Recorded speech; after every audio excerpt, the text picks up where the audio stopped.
Ready? Okay, don't forget everyone, you might be on camera at any time, so keep that in mind.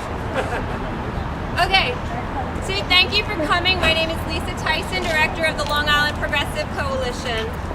We are here today to talk about a very important occurrence that is happening in Nassau County with County Executive Mangano, and is happening all around the state. Campaign contributions are being used for people's elections, and basically there's a quid pro quo happening. What we found after the Superstorm Sandy is that 11 weeks after Sandy, Mangano received $144,000 in campaign contributions. This is quid pro quo, period. We need fair elections now. In New York State, there is a bill to have fair elections which would balance the system. Today we have several speakers to talk about the situation in Nassau and statewide. First off is Legislator Dave Denenberg. Thank you. I want to thank everyone here for coming. It's a very, very simple message. Hurricane Sandy hit. Nassau County residents were hard-pressed and needed help. They needed help from FEMA, they needed help from the state, they needed help from the county, they needed help from the towns. And outside contractors were hired to the tunes of tens of millions of dollars. And the only priority should have been getting our residents help, getting our residents back on their feet. It sends the wrong message if the contractors that were hired are then making political contributions to the county executive who chose to hire them. You have to remember, these were no-bid contracts that only go to the Rules Committee of the Legislature. I personally couldn't even vote on those contracts. But the point was, the message to residents of Nassau should have been, the money's there to help you. These contractors are there to help you, the residents, not my political war chest. The contractors hired should not have been even asked for political contribution. Again, they should have been asked to do one thing: help our residents. Help our residents, not a cent to help political war chests. Now, I understand that you'll say that forever, contractors always make contributions. But in the wake of Sandy, couldn't we say residents first? Help the South Shore first? Help the waterfront first? Help get people back in their homes? And when I'm giving these no-bid contracts, I'll make a statement. I'm going to avoid even the appearance of impropriety. We should have avoided even the appearance of impropriety and said no donations from those hired after Hurricane Sandy to do Sandy-related recovery work. Again, my first priority is the people of Nassau County, the people of my district. Taking contributions from those hired to help the residents, say that your priority is politics, not people. I say the priority is people, not politics. No donations should have been solicited from Sandy-related contractors, period. By anyone, period. And let me say something else. I think we need fair elections, and I think we need it now. What do we need? Fair elections. When do we need it? Now. What do we need? Fair elections. When do we need it? Now. What do we need? Fair elections. When do we need it? Now. What do we need? Fair elections. When do we need it? Now. And in terms of Sandy and the tens of millions of funding that was spent, it needs to be spent on people first and not on politics. People before politics. Thank you.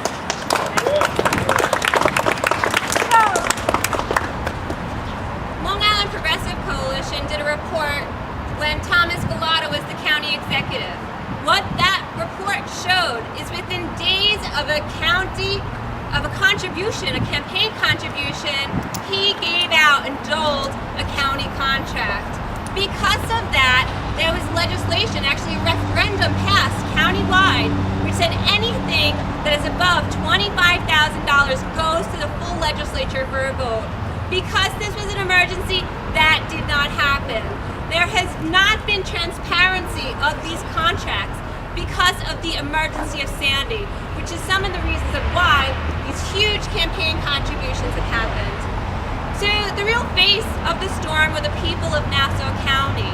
And to tell you about his experience is Richard Landau, who, when you look at pictures of his home after Sandy, he had for months boats on his lawn.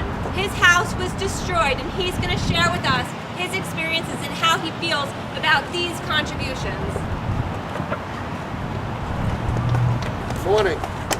Good morning. Good afternoon.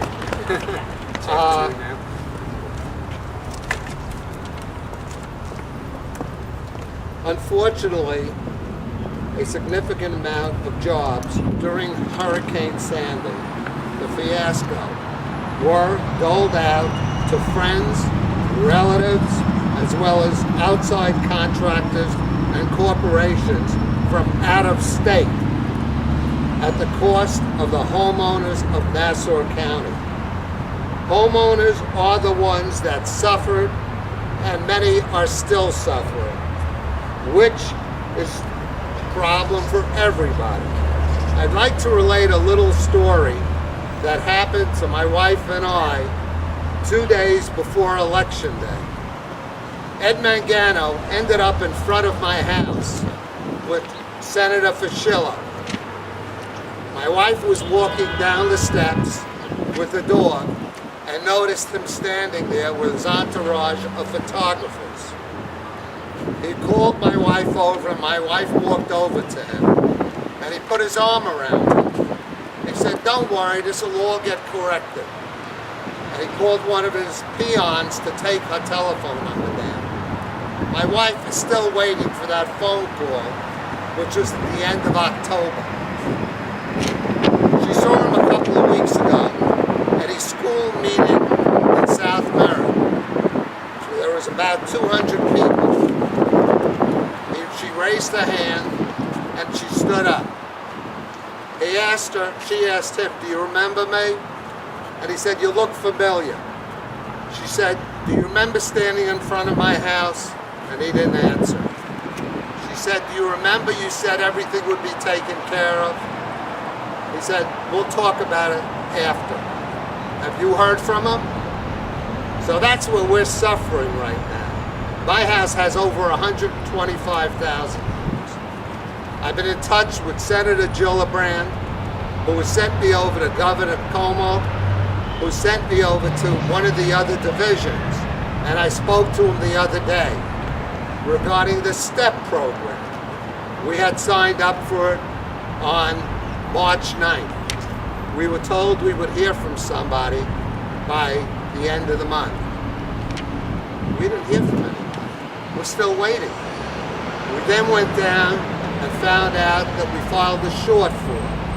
The short form was for people to get an idea of how many people are really filing. So we now filed the long form. Okay? We're still waiting. So I wrote another letter to a fellow by the name of Watson, Gregory Watson, who evidently is in Como's office. And his word to me as of last week was, "We don't have the people to process the claims. We're going to train them." I said, "When?" He says, "I can't give you an answer." What do I do? It's now 8 months later. My house still needs a lot of work. I had a total of about $125,000 in damage. Who's going to give me money to have it fixed? Is it Mangano? He can't even call you back. Thank you.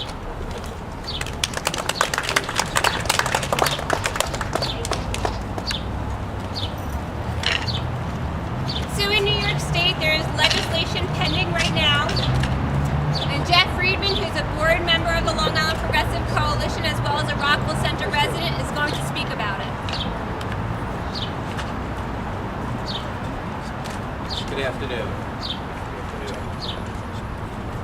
You know, Oliver Wendell Holmes Jr.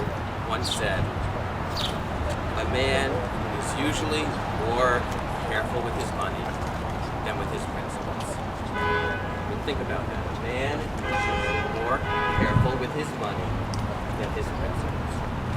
I wonder what he would say about our politicians today.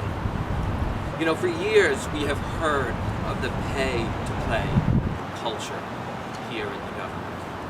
For years we have heard of how special interests and big money donors dominate Albany. For years we have known that our voices, the small business owners, workers, and the everyday citizens, our voices are not being heard. And for years, and especially in this year, we have seen our elected officials caught up in scandal, arrested because of money and politics. The system is clearly broken, and campaign finance reform is a step to fix it. So how does it fix it? Well, the first thing it does is it lowers the contribution rates of all people, and then even especially so for those doing business here in New York. It mutes the special interest voices there in government. Secondly, a voluntary public finance matching system with broad-based spectrum of support throughout New York, but also requiring small donations from individuals within the district so that those voices within the district are amplified. And third, and just as important as the others, a new enforcement unit will be installed as part of the Board of Elections, completely independent with complete oversight over investigating campaign finance issues. You know, this is a no-brainer. We know government is broken. 74% of New Yorkers support now campaign finance reform. The governor supports campaign finance reform. The Assembly not only supports campaign finance reform, it's already passed it. The majority of the New York State Senate even supports campaign finance reform, and yet it's still not being brought onto the floor. It's typical politics as usual. Our candidates, our politicians, like the status quo. It's time for us and our voices to be heard and demand campaign finance reform. You know, campaign finance reform is about good government. It's about a government by and for the people. Too often do we hear of our elected officials entrenched in scandal. How many times must we see our good tax dollars go to waste just to help out a large donor? And how often does that go undetected? It is time to limit the power of the special interest groups while advancing the power and voice of the everyday citizen. It's time for campaign finance reform with public matching funds. It's time for our legislators to remember that they work for us. Thank you. Again, what do we want? When do we want it? Now! What do we want? Fair elections! When do we want it? Now! What do we want? Fair elections! When do we want it? Now! You know, so much of the South Shore, just very briefly, while fair election legislation sits on the table in Nassau because of Richard and numerous people in Seaford and Wantaw, as well as Merrick and Freeport and Belmore, who haven't gotten their insurance checks. All of us in government should be working to have the insurance companies and the banks release the money, release the funds. I have legislation that's sat around going on over 2 months now, which would say insurance companies have to pay or give a good reason why they're not paying within 30 days. They give you only 30 days to pay your premium. We should only give them 30 days to pay off on a good claim. 8 months later, people are still waiting. Richard is still waiting. And that legislation hasn't seen the light of day. The legislation that said banks can't hold advance checks or emergency repair checks, that's checks to fix your homes, get back in your homes, is sitting at the presiding officer's table. It's in the clerk's office. Just like fair election reform is sitting up in Albany, real legislation to protect the people hit by Sandy, is sitting in the Nassau County Clerk's office. We can't allow good legislation to sit in the clerk's office while our own elected officials have actually benefited politically from Sandy. Our people have suffered. They're the number one priority. People before politics. People before politics. Thank you. I gotta say one more thing. Dave Denenberg has been a legislator in our area for many years. If it wasn't for Dave Denenberg knocking at doors to seeing people how they are, or even coming to my house to see what the condition of us were, we wouldn't be here today. Dave was there, he was on the spot, he checked homes after the hurricane, before the hurricane. Nobody else was there except Dave Denenberg on a steady basis. We got to give him a round of applause. So right now, the New York State Senate is blocking a vote of fair elections legislation. The hope is that they will pass it before the June 20th end of session. And then we can implement it in counties like Nassau County. So this will not continue to happen. Basically, this is legalized bribery.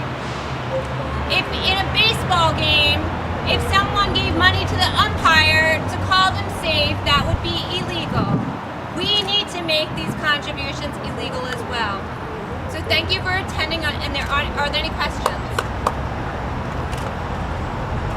One more chant. What do we want? Fair elections. When do we want it? Now. What do we want? Fair elections. When do we want it? Now. What do we want? Fair elections. When do we want it? Now. Right.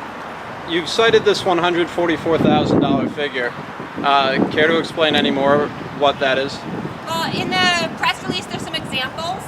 And actually the AP, they did a FOIL and they reported on those numbers. And so that's the numbers. That's within 11 weeks of the campaign filings.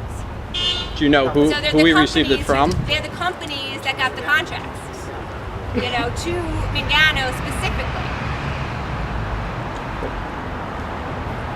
In other words, it's Sandy-related contractors that made donations just to the county executive. After Sandy, not before Sandy, after Sandy. You name the companies? They are in the press release. Some of them are in the press release. I don't have them on me right now, but they're actually specified in the press release. Any other questions? Thank you very much for coming. Thank you, y'all. Awesome.